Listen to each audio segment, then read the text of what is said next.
Mtume anasema acheni ndevu, tena acheni maana yake iacheni kwa wingi.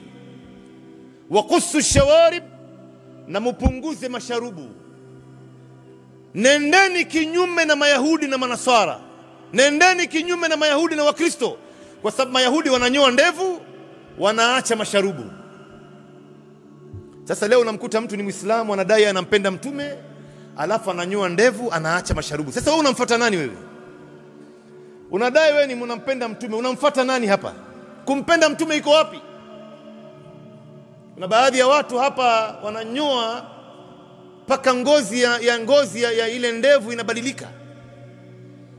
Anataka kujionesha bado ni kijana. Kumbe mtu anayenyoa ndevu na anaonekana mzee. Yule ambaye anaacha ndevu anaonekana ni mtu anapendeza mbele ya watu. Hata leo takwimu inaonyesha wanawake wengi wanawapenda waume zao ambao wameweka ndevu. Na watoto wengi wale wachanga kabisa wanawapenda baba zao ambao wameweka ndevu. Na ndevu ni alama ya mtu kuwa mwaminifu. Ndevu ni alama ya mtu kwamba anachunga amana, ni mtu mkweli. Ndio unaona mtu anapoweka ndevu alafu akafanya tabia ambayo ni ya kinyume, watu wanauliza, jamani, huyu bwana amefanya kitendo fulani na anafuga ndevu, si angenyoa hiyo ndevu? Maana yake ndevu inamtafsiri mtu.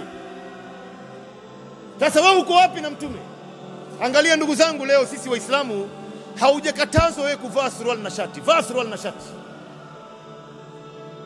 hujakatazwa, sio haramu. Lakini unapovaa suruali na shati, vaa suruali na shati namna dini yako ilivyokufundisha, si namna hawa watu wanavyofanya.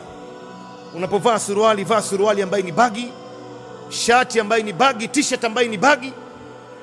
Si baadhi ya vijana anavaa jeans imembana mwili, sehemu zake nyeti ya mbele na nyuma yote inaonekana, na akivaa t-shirt au shati imembana mpaka kifua chake kiko nje, tumbo yote iko nje manake, alafu akitembea anatembea hivi.